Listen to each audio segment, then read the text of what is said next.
Obrigado, Douglas. Obrigado, Julie. Boa noite a todos. É um tema delicado hoje, hein? Aborto, um tema muito sério. Mas, exatamente por se tratar de um tema tão grave, tão sério, tão importante para nós, vou tentar expor aqui algumas questões da maneira mais clara, mais objetiva possível. Essa leitura é incrível, né? O trabalho sempre em conjunto, fala da importância da encarnação. E fala também ali no final, faz um comparativo com a gente na idade escolar, quando a gente, por uma razão ou outra, acaba reprovando em alguma série, isso nos obriga, logicamente, a repetir aquela série, repetir aquele ano. E isso, por si só, seria um castigo, vamos dizer assim. Né? Por quê? Porque foi um tempo perdido. Né? Além de todo aquele transtorno de mudar de turma e tudo mais, muitas vezes a gente não quer, se sente deslocado, recebe às vezes uma pecha, né? De desleixado, de malandro ou de burro, não é assim? Então, assim acontece com as oportunidades que a gente tem de reencarnar. A reencarnação é para nós sempre uma oportunidade de adiantamento. Ora, se ela for interrompida, seja de maneira espontânea ou de maneira provocada, isso vai trazer consequências, logicamente.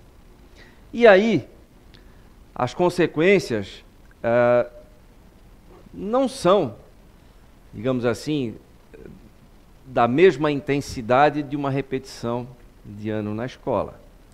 Nós estamos falando aqui de uma interrupção de uma vida. Nós estamos falando de uma lei divina poderosíssima, a lei do amor, que nós estamos, através do nosso livre-arbítrio, intervindo, interrompendo. Mesmo os abortos considerados espontâneos nem sempre são espontâneos. São espontâneos muitas vezes perante a medicina, perante as leis materiais, mas às vezes, muitas vezes, podem ser provocados até por um recuo do espírito reencarnante. Vocês sabem que a gente pode, na maioria das vezes, participar da programação da nossa reencarnação. A gente percebe os erros que cometeu no passado, quer resgatar, quer recuperar ou ter a chance de recuperar aquilo que se perdeu, né? Ou, enfim, de compensar alguns erros que a gente cometeu. Mas no momento, na hora H, a gente pode recuar. Então, às vezes, a mãe, perfeitamente saudável, do ponto de vista médico, biológico, acaba tendo um aborto espontâneo. E pode ter sido ali o recuo. A Gabi me lembrou, ainda há pouco, numa conversa ali, que eu citei, há alguns anos atrás, eu não sabia que eu tinha falado desse tema, e ela disse que eu usei esse termo, o espírito amarelou. Né? Na hora H ele amarelou. Isso pode acontecer. E aí, eu estava lendo também no Livro dos Espíritos sobre isso. Não traz lá gravíssimas consequências para esse espírito, né? Ele recuou diante de uma prova. Era muito no início ainda e tal, ele recuou. É diferente de um suicídio, por exemplo. Né? Aí eu estou em pleno campo de batalha aí, né? Eu estou lutando, eu estou tentando seguir com o meu plano, e aí sim eu recuei, aí é algo muito mais grave, né? Mas ali isso pode acontecer sim. Porém, existe muita mistificação acerca disso. Né? Tem muitas mulheres ou muitos casais que entram quase que numa paranoia, achando, por exemplo, esses dias, para falar a verdade, foi essa madrugada, preparando a palestra, eu estava vendo ali um casal perguntando se poderia ser, eles tinham tido 3 ou 5 abortos espontâneos e tal, e ela perguntou, olha, será que pode ter sido o fato de eu e o meu marido termos tido muitas desavenças em outras vidas e agora então a gente não tem uma uma perfeita harmonia energética, isso pode desencadear e tal. E aí a resposta do palestrante foi o seguinte: olha, minha cara, você tem apenas 19 anos, calma. Então ali dava para ver uma angústia, muitas vezes infundada, por aquilo que a gente ouve falar, às vezes até em casas espíritas, né? O excesso do místico, tudo é por conta de vidas passadas, e não é bem assim. Se nós formos considerar o nosso estilo de vida hoje em dia, sedentarismo, fumo, álcool, a má alimentação, os alimentos ultraprocessados, tudo isso pode provocar erros. Quando a gente vai baixar um arquivo, vem corrompido, às vezes a gente pode provocar um erro aí, né? O nosso corpo ele pode estar despreparado por causa exatamente do nosso estilo de vida, como diria o Dr. Otto Heinrich Warburg, nosso estilo de vida antifisiológico. E aí, quero só voltar um pouquinho e mostrar aqui no Livro dos Espíritos uma questão que gera muita polêmica quando se fala em aborto. Umas pessoas são contra o aborto, outras pessoas se colocam a favor, outras ficam em cima do muro, não sabem exatamente o que pensar, se sentem pressionadas em dar uma opinião. E qual o problema em não saber? Não, eu ainda não pensei direito, eu não tenho as informações necessárias para poder opinar, mas hoje é assim que funciona, né? A gente tem que ter uma opinião formada, senão pode ser acusado de, sem personalidade, pessoa, né, fraca. E aí não é, pode ser apenas prudência. Então, uma das primeiras questões é: em que momento a vida passa a existir? E aí, a questão 344 do Livro dos Espíritos diz o seguinte: pergunta: em que momento a alma se une ao corpo? A união começa na concepção, mas não se completa senão no momento do nascimento. Desde o momento da concepção, o espírito designado para habitar tal corpo, a ele se liga por um laço fluídico que vai se apertando cada vez mais até que a criança nasça. O grito que se escapa então da criança anuncia que ela se conta entre os vivos e servidores de Deus. Essa é a resposta, bastante clara, bastante taxativa. O Dr. Hernani Guimarães Andrade, um pesquisador, brilhante pesquisador brasileiro, que, por grande felicidade nossa, também é um grande colaborador aqui da CEIU, espiritualmente falando, está sempre presente. Ele, num dos estudos dele, ele começou a desenvolver, então, a explicação do modelo organizador biológico, o MOB, que nada mais é do que o nosso perispírito. E ele nos explica que o nosso perispírito é quem conduz energética e magneticamente a formação do corpo físico. Daí a necessidade dessa ligação já, desde o início, desde a concepção, porque a partir dali, a partir da célula ovo, quando ela se transformar em embrião, ela precisa de uma forma energética, que seria exatamente o nosso perispírito. Entre bilhões ali de espermatozoides, um deles foi selecionado, também por uma atração irresistível, magneticamente falando, porque era aquele que continha exatamente os genes necessários para a minha encarnação. E a partir dali eu como espírito reencarnante, começo a participar da formação daquele corpo através do meu modelo organizador biológico, através do meu perispírito. Por isso, desde o início, eu estou sim participando ali. Primeiro, como é um corpo muito simples, participo de uma forma simples, né? Não tão vinculada, vamos dizer assim. Também por isso, essa desvinculação seja possível ser feita às vezes pelo próprio espírito, porque é muito sutil, às vezes não, quase sempre, é frágil essa ligação, porque ela é inicial ainda. E aí, ainda falando do modelo organizador biológico, aproveitando, quando, por exemplo, nós sofremos um trauma físico que provoca um trauma emocional muito forte, o nosso perispírito, o nosso modelo organizador biológico, ou modelador organizador biológico, ele sofre sérias deformações. Um exemplo disso, alguém que comete o suicídio por um tiro na cabeça, por exemplo. Aquele momento do suicídio é tão forte, tão emocionalmente carregado, que aquele espírito, até chegar ao ponto de ter o seu perispírito, o seu modelador, organizador biológico, reconstituído, ele pode levar algumas tentativas de reencarnação. Não é de uma hora para outra. Mas é tão sutil que isso, é só num piscar de olhos ele se forma novamente. Não é assim que funciona, porque tem a questão emocional muito forte aí envolvida.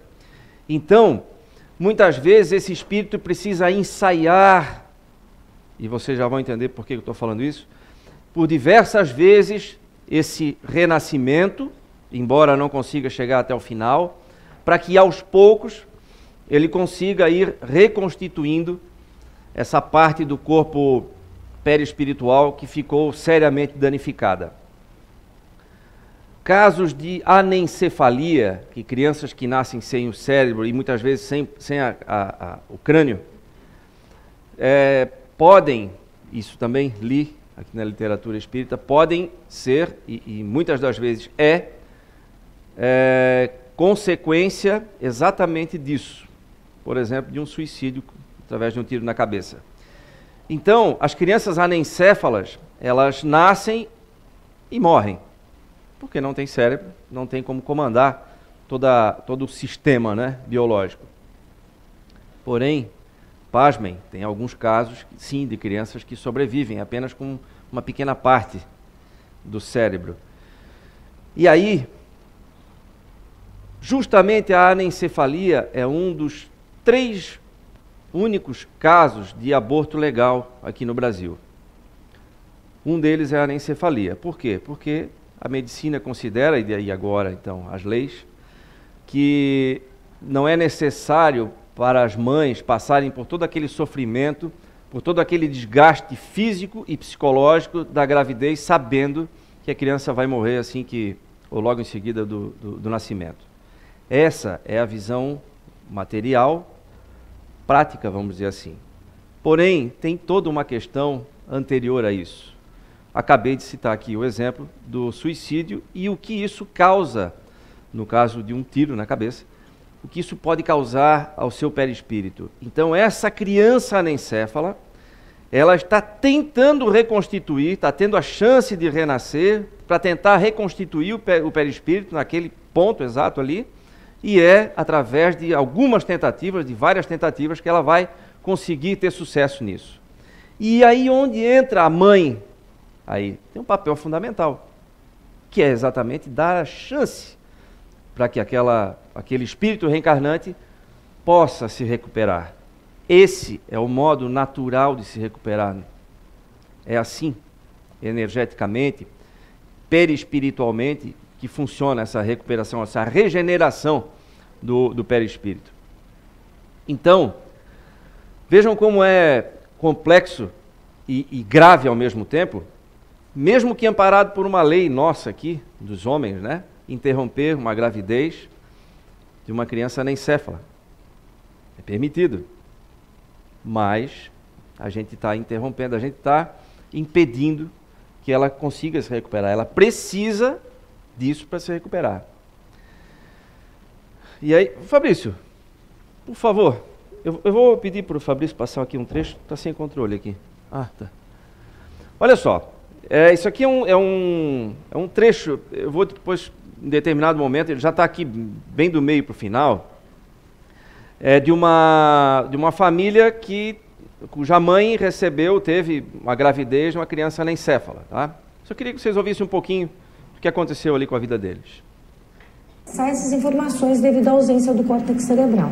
Eu fico muito triste quando saem umas reportagens que falam que a Marcela não sente, não tem assim gosto, porque olha, eu coloco laranja na boca dela, assim na sonda, ela sente, ela não gosta de laranja.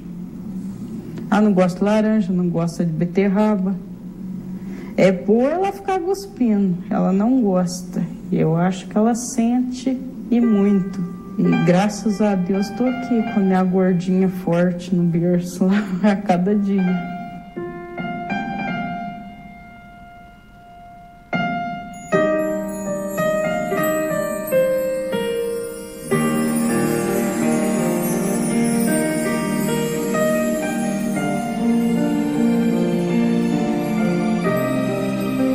Não sei nem como explicar o amor que eu sinto por ela. É igual eu sinto pelas minhas outras duas filhas também, né? Mas a Marcela é especial. A Marcela era que não ia viver 15 segundos, 15 minutos, um mês, 2 meses, não ia completar 4 meses. E tá aí até hoje. Nossa, não tem nem explicação. A Marcela, ela é um anjinho que veio em nossa vida para nos iluminar, trouxe bastante paz na nossa família, trouxe também, ela está salvando e vai continuar salvando muitas vidas de muitas crianças que vê as imagens dela na TV, consegue ter uma esperança maior nas mães pela paz assim que ela passa pra gente. Então a Marcela é isso, ela é um anjo muito importante, uma luz. Eu como pai gostaria de dizer a Marcela que eu amo muito a Marcela e peço a todos os pais que se passar pela cabeça deles de eliminar um filho, não faça isso não, porque o filho, Deus, quando Deus definiu para que ele seja vindo ao mundo, que deixa ele vir, não elimina ele do mundo não, porque é muito difícil. Depois eu acho que o sofrimento vai ser muito maior, que vai matar uma criança sem defesa. Eu queria dizer para Marcela que ela é muito importante e que todos nós amamos ela muito. Eu não sei, é 1 minuto de cada vez que eu vivo dela. Eu tenho que aproveitar cada minuto. Na verdade, a gente comemora o aniversário dela a cada mês, né? Toda vez que ela vai fazer, que nem completou 1 ano e 2 meses, aí sempre é aniversário. Mas eu acredito que é Deus que sabe. Eu coloco sempre nas mãos dele.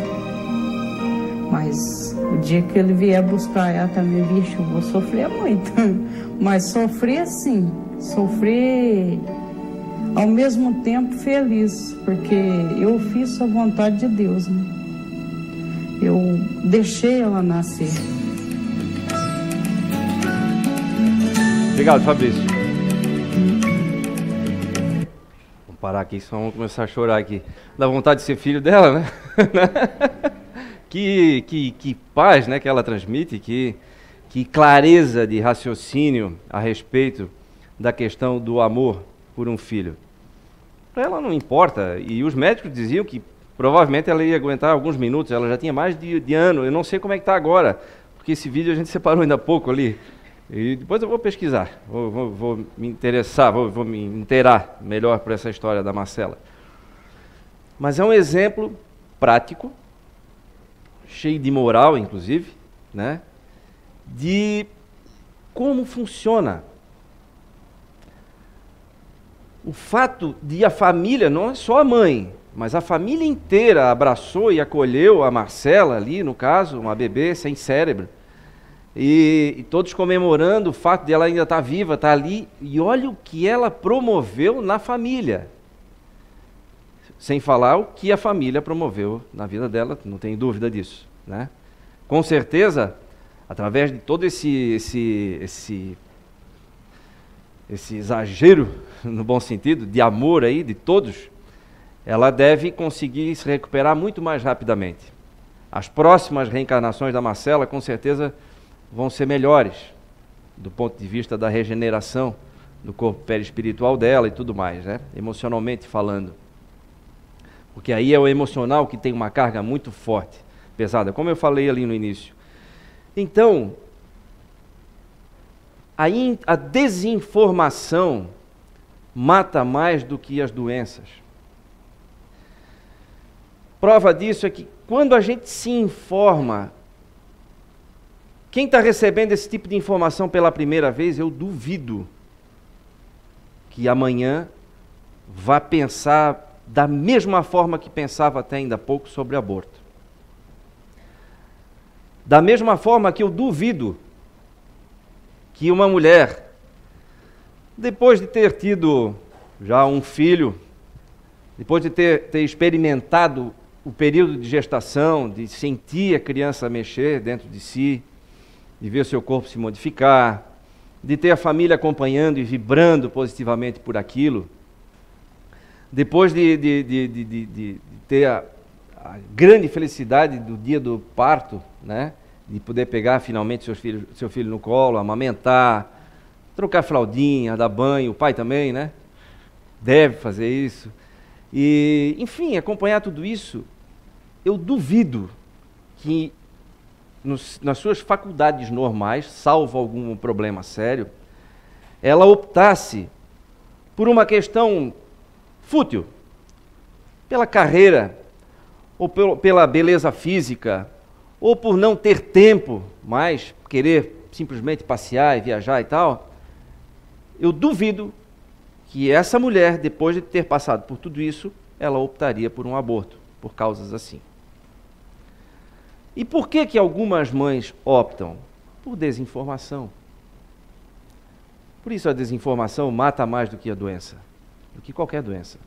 Porque pelo fato de as pessoas não estarem informadas a respeito disso, de como as coisas funcionam de verdade, quais são as causas, quais são as consequências, melhor ainda, né? Quais são as consequências disso tudo, justamente por não ter essa informação, é que a decisão é fácil.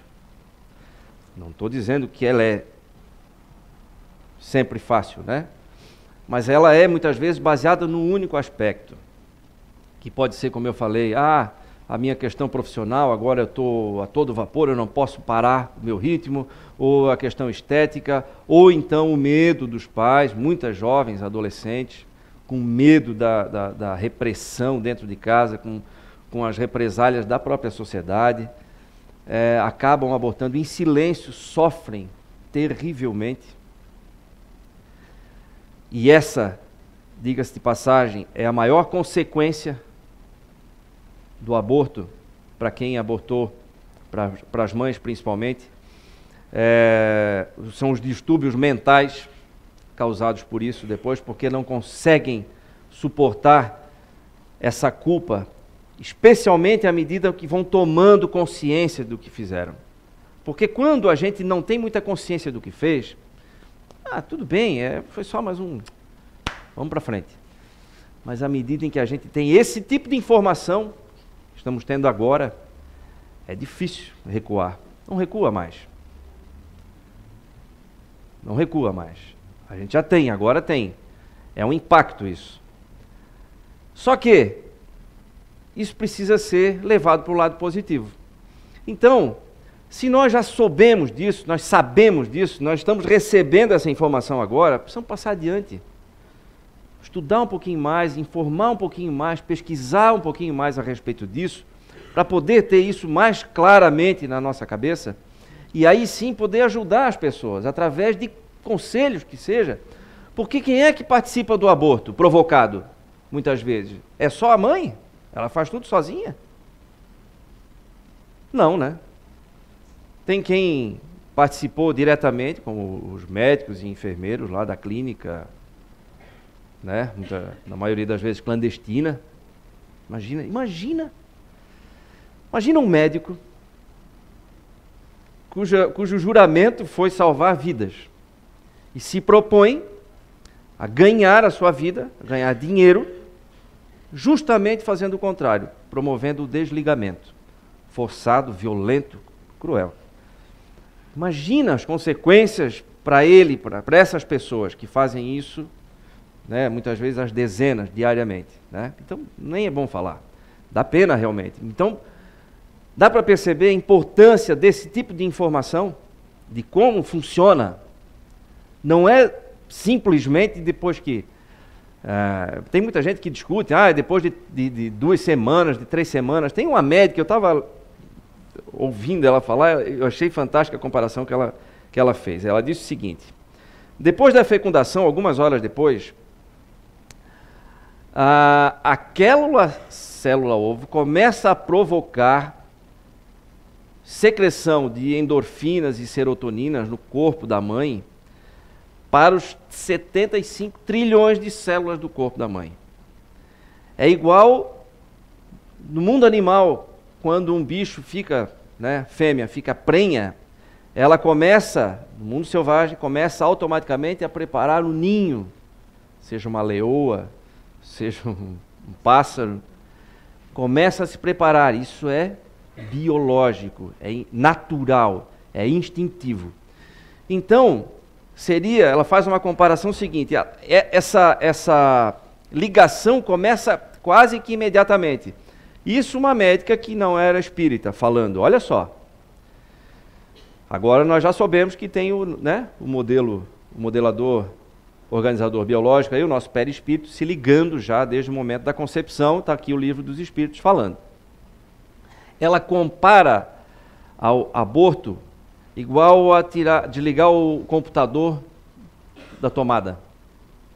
Bagunça tudo, porque todo aquele organismo já estava em plena preparação. E diga-se de passagem, esse início é uma preparação extremamente intensa. E aí, vai lá e corta o fio. Bagunça tudo, biologicamente, emocionalmente, no corpo da mulher e depois, em menor escala, todos os envolvidos. Então, todos aqueles que se envolvem no ato do aborto provocado, seja legal ou ilegal, vão sofrer consequências disso. Muitas vezes, sabe como é que a gente participa de um aborto? Eu concordo com o aborto. Se for estupro, tem que abortar. Se tiver uma doença, uma má formação, tem que abortar. E aí a gente fala sem saber o que está falando e vai colocando palavras ao vento e vai engrossando as fileiras dessas opiniões baseadas em achismos. Então, é uma forma mais distante, mas é uma forma de a gente participar disso. No Livro dos Espíritos, eu vou ler aqui um outro, deixei tudo separadinho dessa vez, viu? Deixa eu ver o que é. Olha só. A questão 358. O abortamento voluntário é um crime, qualquer que seja a época da concepção? E os espíritos respondem: existe sempre crime quando transgredis a lei de Deus. A mãe ou qualquer pessoa cometerá sempre crime tirando a vida da criança antes de nascer, porque está impedindo a alma de suportar as provas das quais o corpo deveria ser o instrumento. E aí prossegue, a 359. No caso em que a vida da mãe estivesse em perigo com o nascimento da criança, há crime em sacrificar a criança para salvar a mãe? Aí a resposta é muito curta. É preferível sacrificar o ser que não existe ao ser que existe.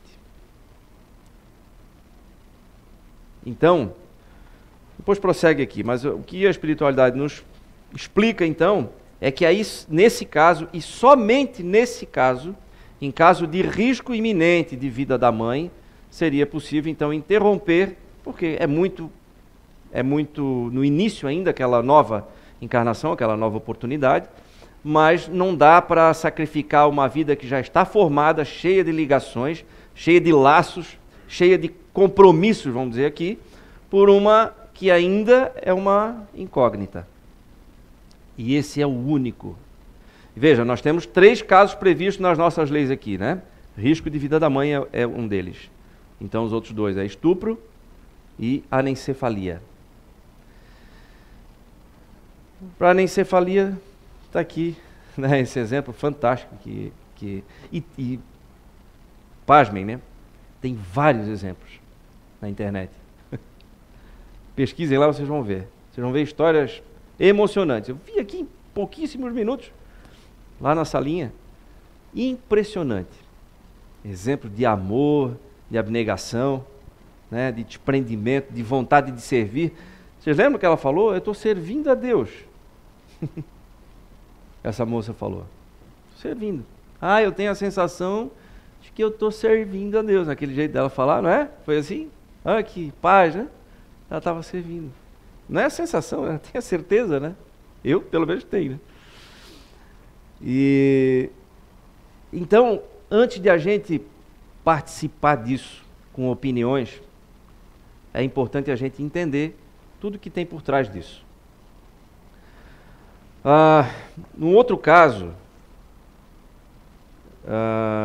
aqui falando só um pouquinho de consequências físicas, as mais comuns para as mães são endometrite, que é a endometriose, né? Perfuração uterina, gravidez ectópica, que é fora do útero, esterilidade, lesões na bexiga, coma e morte. Além, é claro, e aí o mais comum é o agravo da saúde mental. Várias pesquisas médicas comprovam que é uma das principais consequências do aborto, porque geralmente a mulher sofre calada. Ela já sofreu aquele trauma, aquele que eu falei de desligar o computador pela tomada, estava tudo se formando, tinha todo um planejamento, o planejamento do espírito reencarnante. Júnior, mas se foi um estupro? Vamos chegar lá. Mas, considerando que não foi, tudo aquilo acontecendo e é interrompido. E aí, com essa interrupção abrupta, ela tem realmente um baque, né, emocional muito forte, e aí não tem acolhimento. Porque ninguém sabe. Ou alguns sabem, mas preferem, não vou mexer nisso aí. Isso é muito pesado, é muito delicado, não quero me envolver. Ou então, do contrário, ainda pior, acusam, né? E as mulheres se sentem culpadas muitas vezes. E não são culpadas sozinhas. Então, isso aí levanta um outro ponto, que é fundamental. Acolhimento. Fundamental para que, primeiro, desencoraje o aborto, o acolhimento antes. Quando a gente detectar uma intenção de uma menina, de uma moça, de uma mulher, de provocar o aborto, de praticar o aborto, se tiver do nosso alcance, vamos tentar desencorajá-la disso. Com tudo que a gente tiver de subsídio para isso. Se a gente não tiver a informação necessária, traga alguém que tenha, ou alguém que tenha um poder maior sobre aquela pessoa, de influência, porque todo mundo tem alguém que influencia mais. Usem isso, usem de todos os recursos, mas façam isso. Vamos impedir, para o bem de todos. E aí, com isso, quem sabe a gente também não está resgatando alguma coisa. Precisamos todos, né? Todo mundo aqui já errou. Vai continuar errando também, mas a ideia, pelo menos em tese, é a gente errar um pouquinho menos a cada dia, né? Então, uma das maneiras de a gente errar menos é preenchendo o nosso tempo aqui com coisas boas, com atitudes boas. Atitude. Essa é a palavra, atitude. Não é ver e achar que isso não existe, eu não quero me envolver. Participa disso. Tenta tirar isso da cabeça. Muitas vezes, uma adolescente, quando vai praticar o aborto, foi porque ninguém foi capaz de, pelo menos, ouvir. Trocar uma palavra. Foi para lá completamente desorientada. E saiu mais ainda. Então, assim como nós podemos participar do aborto, nós também podemos participar da vida. A informação talvez seja a grande diferença nessa história toda. Então, se eu tenho essa informação, eu preciso multiplicar ela, seja através de um livro que empresta para alguém, dá para alguém da família ler, soube de algum caso, orienta, convida para vir numa casa espírita, indica um vídeo na internet. Todo mundo tem acesso à internet hoje. Indica um vídeo. Quem sabe ali é o comecinho, desperta a curiosidade para querer saber mais. Tá, escuta, aquilo lá me deixou intrigado, então vem cá, vou te mostrar mais coisas. Agora, tudo isso que eu falei são informações fundamentais, importantes, mas que não podem servir para nos paralisar. Eu sei que isso causa um impacto muito forte, especialmente em quem já participou, ou quem já provocou o aborto. Nossa, então agora eu estou condenado para sempre? Não. E aí que está o grande detalhe disso tudo. Ninguém está. Sempre é possível a gente recuperar isso. Sempre é possível. Se não fosse assim, seria o inferno eterno, né? Essa teoria estaria certa, vamos dizer assim, né? Mas não é isso. Prova disso é que nós já fomos muito piores do que nós somos hoje. E temos dezenas de provas aí muito explícitas. Quando a gente não percebe na gente, a gente percebe nas outras pessoas a evolução. Mas se a gente fizer um olhar honesto para dentro de nós vamos perceber a evolução. Todo mundo teve essa evolução e vai continuar tendo. Se teve até aqui, é a prova de que vai continuar tendo. Isso é uma lei natural, é a lei do progresso.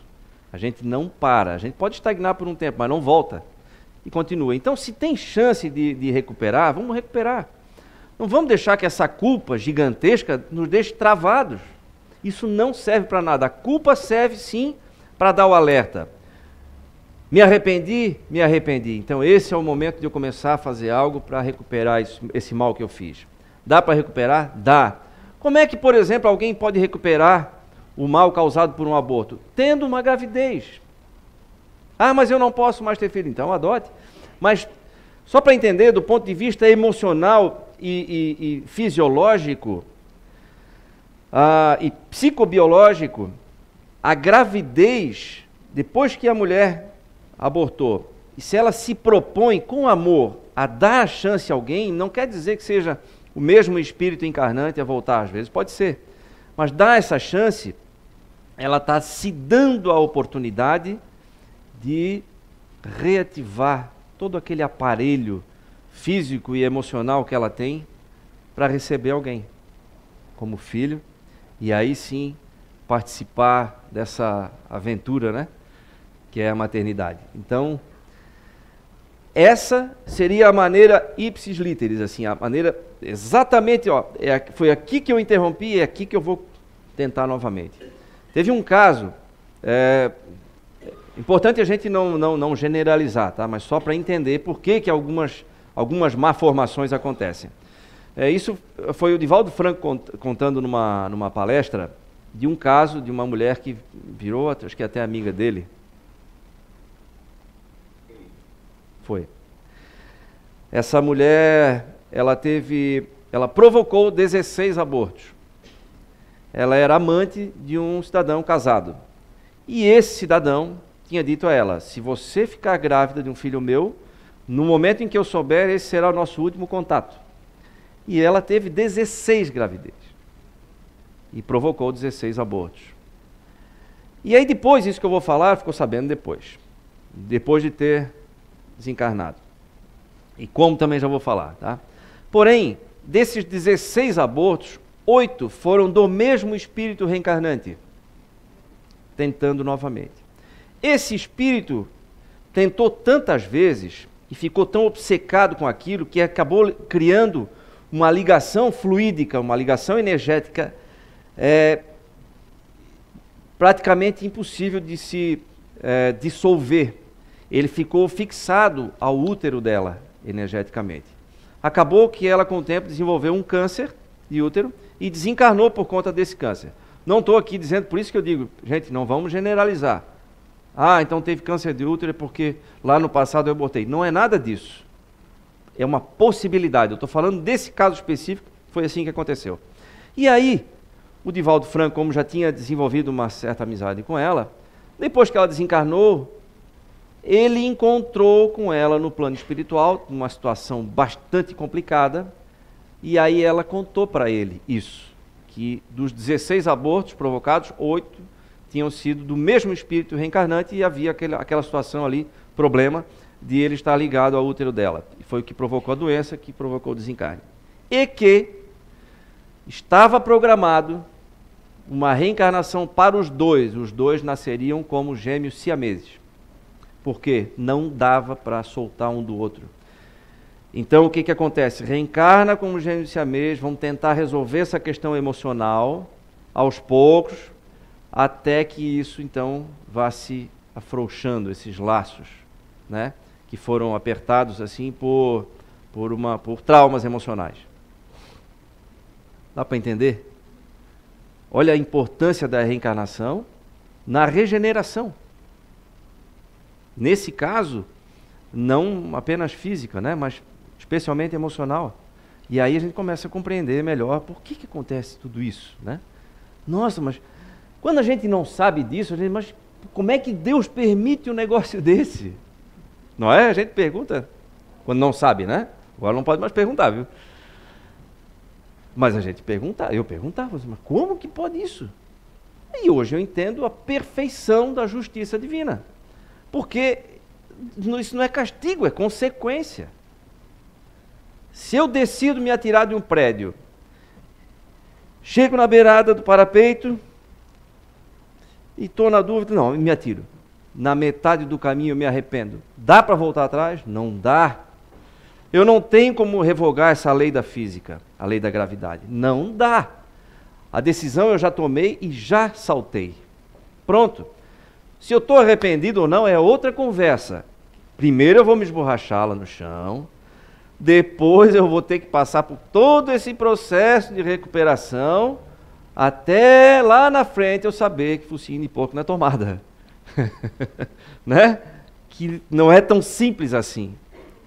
Lá na frente eu vou me dar conta que, não, realmente não era por ali o caminho. Mas aprendi a lição. E são lições caras, lógico, mas valiosíssimas. Eu vou encerrar aqui, senão eu levo puxão de orelha. Mas antes eu queria ler um trecho de também um depoimento escrito aqui. Olha só. Eu fui estuprada durante uma viagem de negócios, mas meu marido e eu escolhemos a vida. Esse aqui é um depoimento de eu acho que ela é americana, porque fala que mora lá na Carolina do Norte. Olha só. Em janeiro passado, durante uma viagem, isso aqui foi, o texto é de 2015, mas é anterior a isso. Em janeiro passado, durante uma viagem a negócios, eu fiquei hospedado em um pequeno hotel de uma cidade universitária. Acho que geralmente sou mais cuidadosa com o que acontece ao meu redor, mas havia tanta neve e vento que eu não teria ouvido os passos dele, nem sequer se ele viesse pisando com força. Aconteceu tudo muito rápido, a porta foi aberta, eu me virei para fechá-la e lá estava ele, um homem corpulento. Meu primeiro instinto não foi de medo, mas de confusão. No instante seguinte, ele me deu um soco no rosto. Eu não me lembro de ter sido arrastada do quarto, mas fui encontrada na escada. Não sei porquê, talvez eu tenha tentado correr e pedir ajuda. Os exames depois do estupro deram negativo para HIV, gonorreia, clamídia, sífilis, herpes e dezenas de outras coisas das quais eu nunca tinha ouvido falar. Deus é misericordioso. No mês seguinte, eu estava escalado para trabalhar em um navio de cruzeiro. No segundo dia, isso no mês seguinte, no segundo dia de trabalho, tive uma desinteria e não melhorei com os antibióticos. Fui levada para um hospital quando ancoramos em Cartagena, na Colômbia. Passei por um ultrassom para averiguar se havia alguma obstrução intestinal. Foi quando descobrimos que, dentro de mim, existia algo do tamanho de uma ervilha.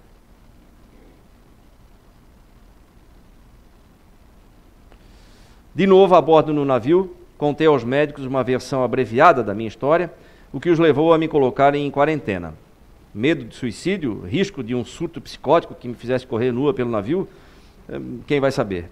O que eu sei é que passei a semana seguinte ouvindo uma equipe muito bem intencionada de médicos e enfermeiras me consolando e dizendo o quanto seria fácil lidar com isso. Traduzindo, seria fácil matar o bebê e seguir a vida. Fácil? Coloca interrogações aqui. Muitas coisas foram discutidas naquela semana em vários telefonemas transatlânticos para casa, cheios de ruídos na linha e de lágrimas no meu rosto, mas aquela tal possibilidade de lidar com isso nunca saiu dos meus lábios. Ela nunca falou aquilo para o marido, nem do meu marido. Quando eu disse a ele que estava grávida, ele respondeu com a voz calma e firme: certo, certo, está tudo bem, ok? Aí perguntei, o que você quer dizer com tudo bem? Eu quero dizer que nós vamos conseguir. Nós vamos passar por isso. Vai ficar tudo bem. E eu amo bebês. Nós vamos ter outro bebê, meu amor. Isso é um presente. É algo maravilhoso que veio de algo terrível e nós vamos conseguir. E eu comecei a sentir a movimentação da alegria pela vida nova que se desenvolvia no meu ventre. Olha que coisa incrível. Florescendo sob o meu coração, esse novo amor cresceria com tanta garra que acabaria com qualquer hesitação ou angústia. E o meu marido estava certo, nós íamos conseguir. Na minha última manhã a bordo do navio, eu disse àquela equipe solidária: se alguma vez vocês pensarem nesse assunto, se algum dia vocês me perguntarem o que aconteceu comigo, saibam que eu tive um bebê em outubro de 2014. Portanto, então, um ano aí, antes desse texto. A reação deles, os olhares em seus rostos, a médica que tinha me empurrado o aborto com mais veemência do que os outros, ela tinha lágrimas nos olhos. Pela primeira vez, eu pensei que Deus iria saber o que fazer com aquilo, com aquele pesadelo que eu tinha sofrido. Eu moro na Carolina do Norte, nos Estados Unidos. O doutor que fez o parto dos meus 2 filhos estava concorrendo nas primárias republicanas para o Senado.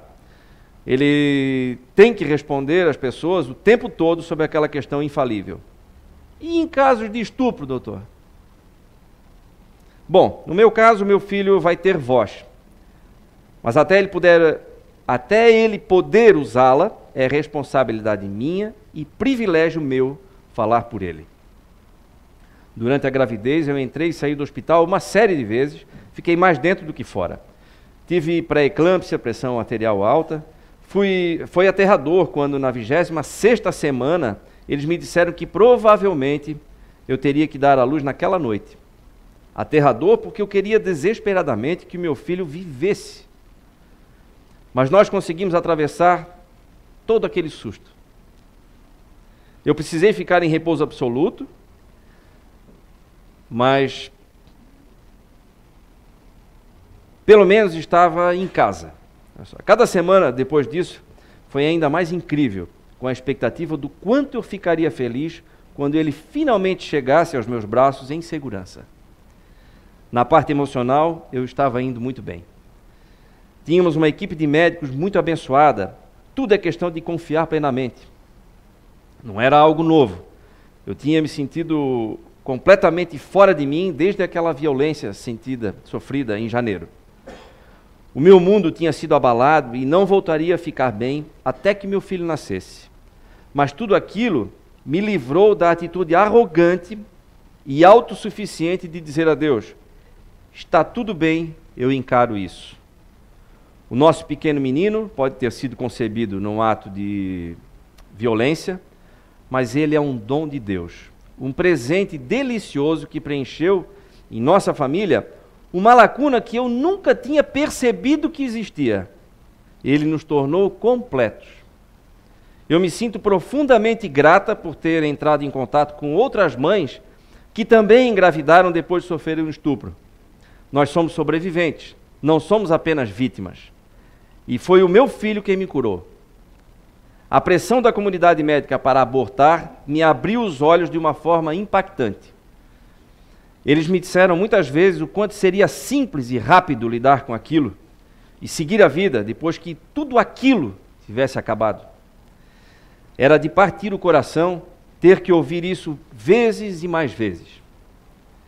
Mesmo alguns amigos achavam que ter bebê era um erro, que eu não seria capaz emocionalmente. Mas toda vez que nós, mães sobreviventes de estupro, compartilhamos as nossas histórias, saímos mais fortalecidas e fortalecemos os outros.